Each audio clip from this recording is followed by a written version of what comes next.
তোমার বাবার সাথে আগেও খারাপ ব্যবহার করেছো। উনি প্রতিদিন তোমার কথা ভাবেন, তাই আমি তোমার বাবাকে তোমার কাছে পাঠিয়েছিলাম। আমি এখানে এসে থাকতে পারবো না মা। এটা আমার কলেজ থেকে অনেক দূরে, বুঝলে? রোজ রোজ অত দূরে যাওয়া আমার কাছে খুব কষ্টের। আর মাত্র একটা বছর বাকি, আমার পড়াশোনা শেষ হয়ে যাবে। তোমরা চাইলে প্রতি রবিবার আমি যাতায়াত করতে পারি। সে তার বাবা মায়ের সাথে থাকতে চায় না সেটা জানিয়ে চলে গেল। 1 বছর পর তার পড়াশোনা শেষ হলো এবং মুম্বাইতে একটা ভালো চাকরি পেয়ে সেখানে চলে গেল। 5 বছর হয়ে গেল ছেলেটা চাকরি করছে, কিন্তু আজ পর্যন্ত একটা চিঠিও লিখলো না। আর চাকরি পাওয়ার পর থেকে এখানে কোনোদিনও আসেও নিও। জানি না কেমন আছে, কোথায় আছে। কতদিন হয়ে গেল ওকে দেখি না, বলো তো। আমরা যে গিয়ে দেখে আসব সেটাও তো কোনোভাবে সম্ভব হবে না, কারণ আমরা তো ও কোথায় থাকে সেটা জানি না। তবে ও যেখানেই আছে ভালো আছে, তুমি একদম চিন্তা করো না।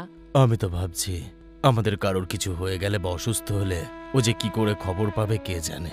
না না, এরকম কিছুই হবে না, তুমি একটু ধৈর্য ধরো, ও নিশ্চয়ই আসবে, তুমি দেখো। একদিন রঘু কাজ থেকে ফিরে এসে দেখল রাজুর বন্ধু সুরেশ তার সাথে দেখা করতে এসেছে। আপনি কি আমাদের বাসুর বাবা, বলুন তো?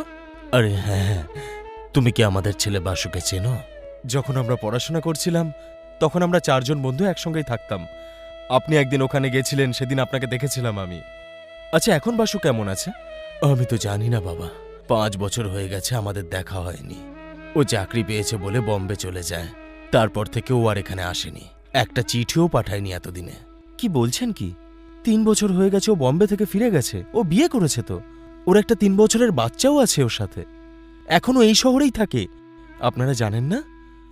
ওই এই শহরে থাকে, বিয়ে করেছে ও। আমরা তো কিছুই জানি না। তার মানে ও আপনাদের কিছুই বলেনি? ও একটুও বদলায়নি দেখছি। চলুন আমি আপনাকে ওর বাড়িটা দেখাচ্ছি। তারপর সুরেশ রাজুর বাড়িটা দেখিয়ে চলে গেল। রঘু প্রচণ্ড হতাশ হয়ে বাড়ি ফিরে তার স্ত্রীকে সবটা জানালো।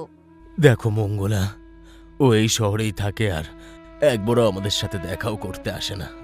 আমরা সবসময় একটাই চিন্তা করি যে ও কেমন আছে, কি করছে, ভালো আছে কিনা। আমরা কি করে জানবো বাস্তবে কি ঘটেছিল? তুমি যাও, গিয়ে বরং আমাদের বৌমাকে নিয়ে এসো। আর আমাদের নাতনিও তো হয়েছে, আমাদের দেখে খুশি হবে, তুমি যাও।